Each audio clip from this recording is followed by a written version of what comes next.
Hey, what's your name? I'm Rob. Where are you from?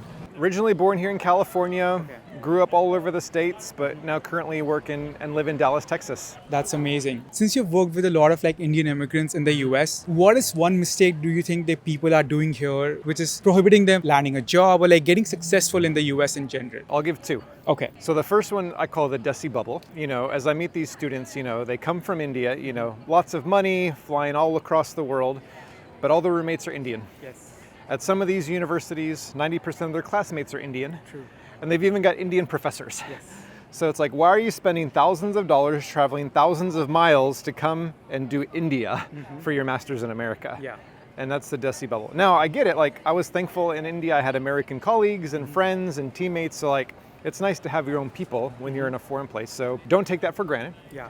But you have to take a big step out of the bubble So if true. you want to have a shot at the job search. Because the second reason that people struggle is they bring their job search mentality from their own countries and don't understand the US job market. How you get a job in America is completely different than how you get a job in India. True. In India, it's all about the numbers. If you get the right score, the right ranking, the right GPA, it's college placements. TCS comes, takes a few hundred, Deloitte comes, Cognizant, they all come. If you get the number, you get a job. Yeah. In America, it's not like that. You can have a 4.0 at Harvard and still not get a job in America. Yeah. It's not about your resume. It's not about your GPA. It's about how you stand out. So it's more about personal branding. It's more about relationships. True. And most international students have this myth, which is the number of job applications is proportional to my chances of getting a job. Apply, hope. Yeah. I talked to someone recently that did over 3,000 applications. Oh my God, that is crazy. I mean, at least students do several hundred, 1,200, is pretty normal. But in America, nobody does that. Yeah. Whenever I ask my American friends how they get a job, they don't tell me what, they tell me who. This person, that person. And if they ever do apply online, most Americans are gonna do 20, 30 job applications max. That's what most students do in an afternoon. So when I tell my American friends what you guys are doing for your job search, it blows their mind. And they're like, that is the biggest waste of time. The ROI is terrible. Why are they doing that? Because they're bringing their mentality. It's the numbers, and that's what the seniors do. You just gotta apply. Yeah. But really it's not about what you know, because you guys all look the same on the resume. You're all smart. Yeah.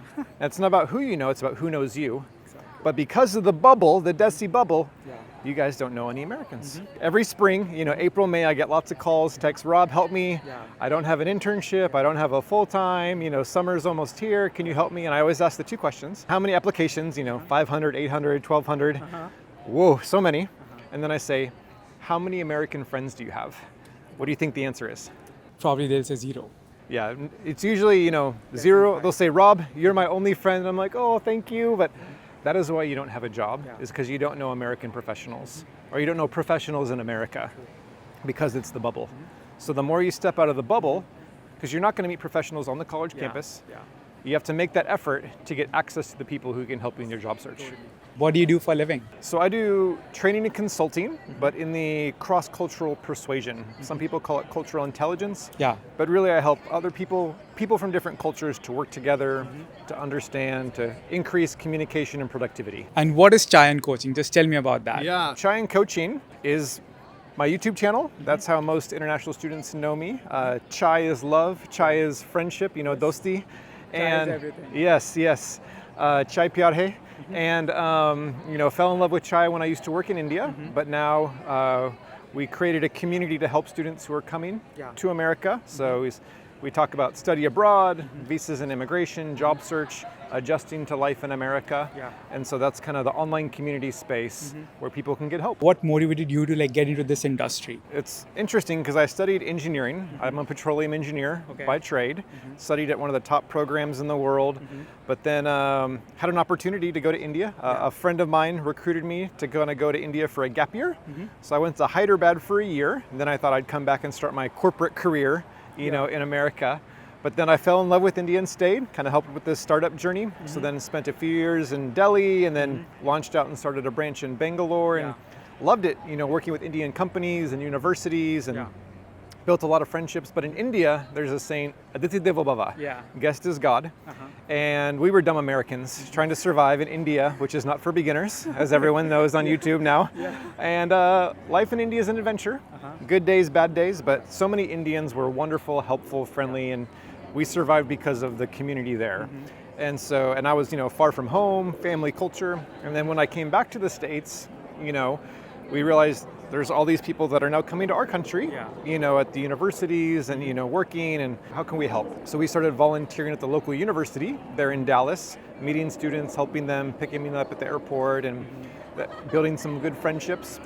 And then after a couple of years, I just noticed all the mistakes, the challenges, the struggles, and I learned there's lots of resources to come to America, but not much once they get here. And so an idea popped in our heads of like, hey, how can we help this next batch of students? And so my friends and I would sit around, drink some chai, and just record videos telling their stories, their mistakes, their successes, and really how we can help. And so in 2018, we started publishing content, mostly for Dallas, and then just over the years it has expanded. And now we have viewers all over the world who are trying to come here, and we get to be part of that journey. That's amazing. Since you've been in India, so that was one of the reasons why you wanted help, let's say, Indian immigrants. What motivates you right now to keep on going? Yeah, I've been doing this for several years now. It's definitely not easy. Most people don't make it this long in content creation. And the reason I do it is because the impact. Just this last week, I've picked up brand new students coming for the fall, and they say, hey, Rob, this video helped me pick out my apartment. This video helped me crack the visa interview. This video helped me get a scholarship. Or when I get the messages on Instagram and LinkedIn saying, hey, Rob, I just got a job. Thank you so much. You helped me do that. It's the impact, the life change, helping people on that journey and those goals, which makes me want to keep doing it. That's amazing. And if I may ask in terms of business, so let's say given that this niche is more, let's say, suited towards immigrants in the US who are in the early stages. So how has that been from the business perspective? Are you able to, let's say, scale your business to a good level in terms of monetary or other financial gain? And how much does if you want to talk in some numbers, how is your company doing right now? Yeah, good question. So chai and coaching and the social media is not my main income source. Some people think that, oh, Rob's a full-time YouTuber. I wish. My numbers aren't to that scale to pay my salary. And that's okay. My main job that I do separate is what pays our salary. And so that's just how it works for me. But, at the beginning, I did everything the first couple of years. But once we got monetized, started making money, do some partnerships, it's great that now I was able to hire people. I had one editor for a while.